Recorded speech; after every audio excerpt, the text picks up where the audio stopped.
Okay, you guys, are you ready? I am so excited to show you. So we have been, if you saw my video in January, where the top 3 things to be prepared for 2022, you saw where I was telling you that we have big dreams and plans to create an in-person, not just online, learning place here on our homestead and do workshops and offer more to our local community.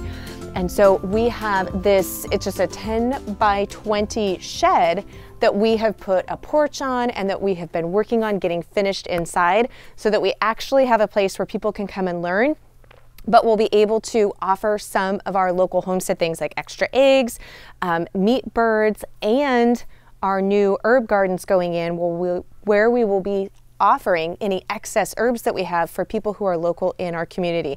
And I actually am thinking that we might be able to host different like fun events, like at Christmas time, we could do like live wreath making. I'm not even sure where this is all gonna go yet.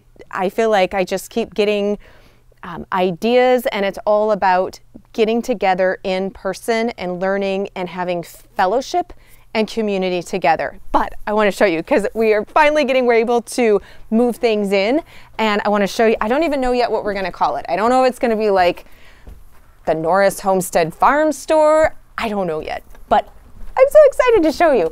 So look at this.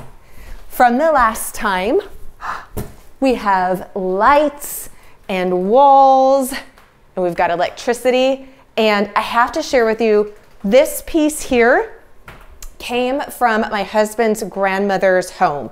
I think it's actually like like a buffet piece, and we actually tried, because I didn't have any room. Our house is pretty small, so we decided when she was getting moved in and not in her place anymore and is moving in with my in-laws, we didn't want to just see this piece go. It had been in her house. My husband remembers it from when he was young, and I am a sucker for vintage and family heirloom things. So we knew we wanted to keep this piece, but we didn't have anywhere in our house to put it. We don't have a spot for like a buffet. We don't have a dining room. So we were using it in our bedroom. I thought, well, it'll work as a dresser. Like, we'll use it as a dresser. However, it does not work well as a dresser. As you can see, like from these drawers, they're so shallow that they really weren't made to hold a bunch of socks and underwear or pants or anything else. So it did not function well as a dresser, but it's gonna be fabulous in here. I just got this moved in. I don't even have anything in it yet. But this is gonna be the workstation for doing all of the packaging and shipping of our online general store items. So our mugs and doing the bread bags, as well as autographed copies of my books. And then the wood products when we have those, the dough scrapers and the bench knives. So anyways, we'll be able to put our shipping tape in here. We can have the boxes. I can have the linen bread bags here. So I'm super excited because it's a family piece and it will be put to really good use. So it just feels extra special. And then look at these lights. Aren't these awesome? So these lights were from my husband's great grandmother's house. My mother-in-law decided that she didn't want them. They didn't fit in the house anymore. And so she asked them if we wanted them. And of course, you know, I said yes. And so the light fixtures that we have in there, we have 2 of them, and they are from great grandma's house. So I feel like we have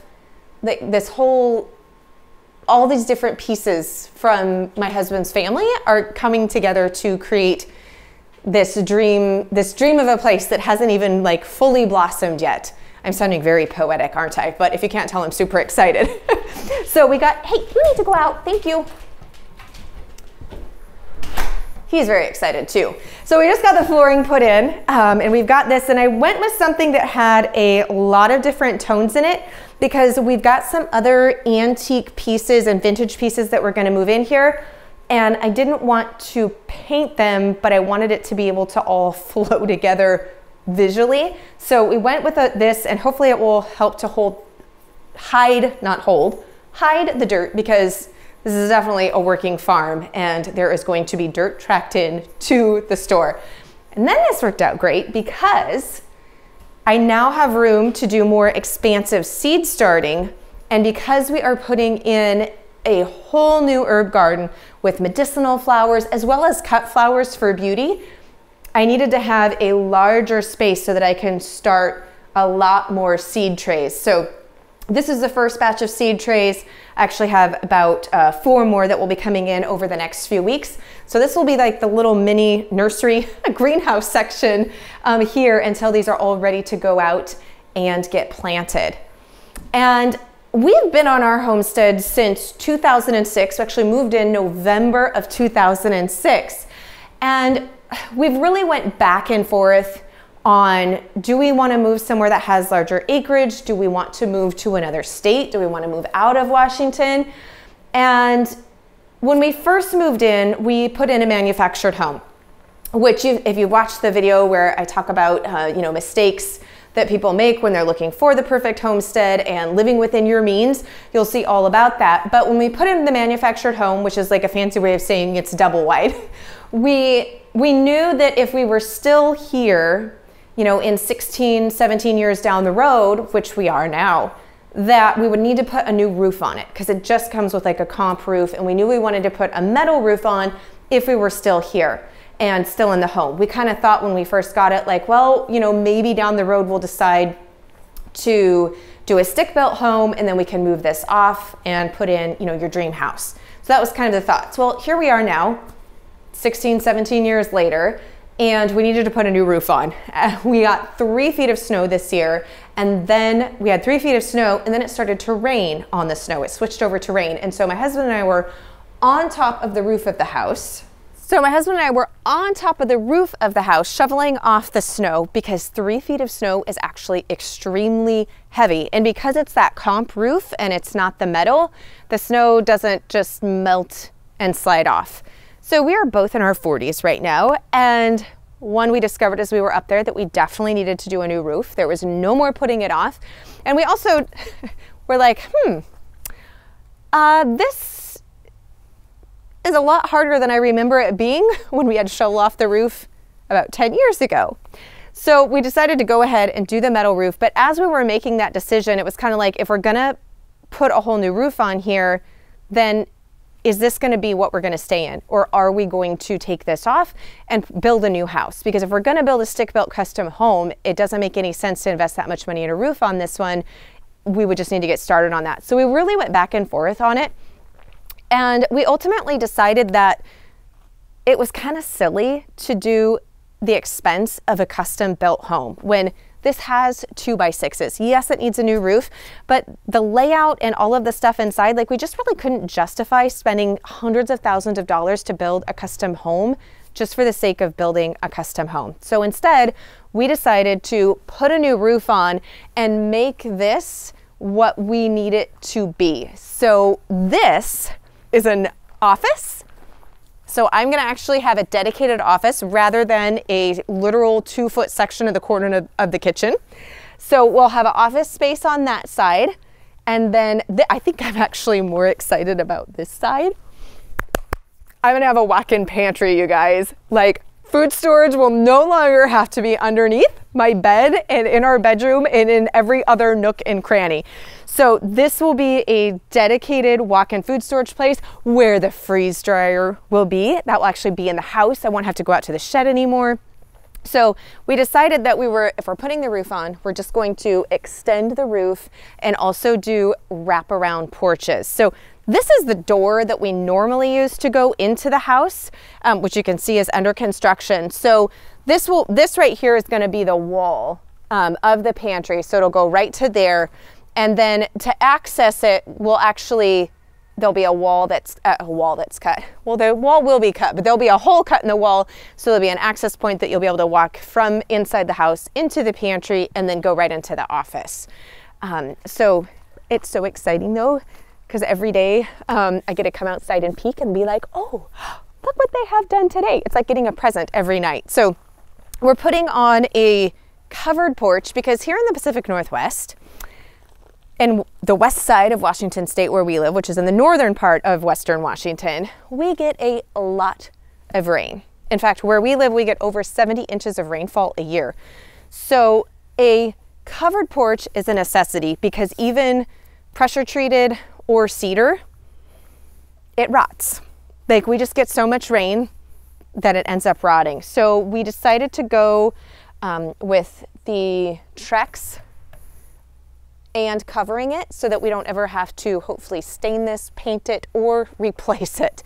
But it'll also be covered, so we'll have more outdoor living space. And when we're doing our workshops, chicken butchering workshop, as well as some home preserving workshops this year and medicinal herb workshops, we'll actually be able to put tables and chairs out here and have workspace and space for people when we're doing our workshops. So super exciting. And this is coming along a little bit more since the last time I showed you guys. But this, well, this is obviously supplies to finish with doing the porch here. But here is the main expansion of the medicinal herb garden. So we were able to get some wood chips, actually green wood chips on the center here. Here we have planted, this part is not medicinal herbs, but we really wanted it to be pretty and also the ability to do cut flowers too. And so I've got peonies, which actually my father-in-law gave us these peonies back when we first moved in here. So it's really fun to get these moved and in the bed. And right when we were getting all of this mulch down, we could see where the little tiny shoots were just coming. So they survived their transplant in the winter. And then we've got daffodils and tulips all throughout the center here. So those should be popping up in a couple more months. So really excited for that. And then this section there'll be enough of a walkway, a little row here, but then all of the middle part of here, wherever you see this weed blocker that's down on both sides and over there, that will all be a bunch of medicinal herbs, some medicinal roses, medicinal flowers, sprinkled in with a few of like cut flowers and grasses that are pretty but don't have medicinal purposes. But the majority of them will actually work both as cut flowers and also have medicinal purposes as well. So I'm really excited. We'll be getting more of those seeds started. It's still a little bit early right now for me to be starting some of those seeds, but within the next couple of months, we are going to be having a lot of new plants that are coming in. So really exciting stuff and makes me looking very forward to spring. And so I just wanted to share what we had going on and also hopefully give you some ideas and hope, because I know sometimes when you move into a place or you're in a place, it's not necessarily what is ideal, but you make it work for where you're at right now. And then you can kind of see the progression and how things grow. If you're interested about coming to some of our in-person workshops this year here on the homestead, I'll have a link below. You'll be able to check out those dates and as we get spots available at melissaknorris.com.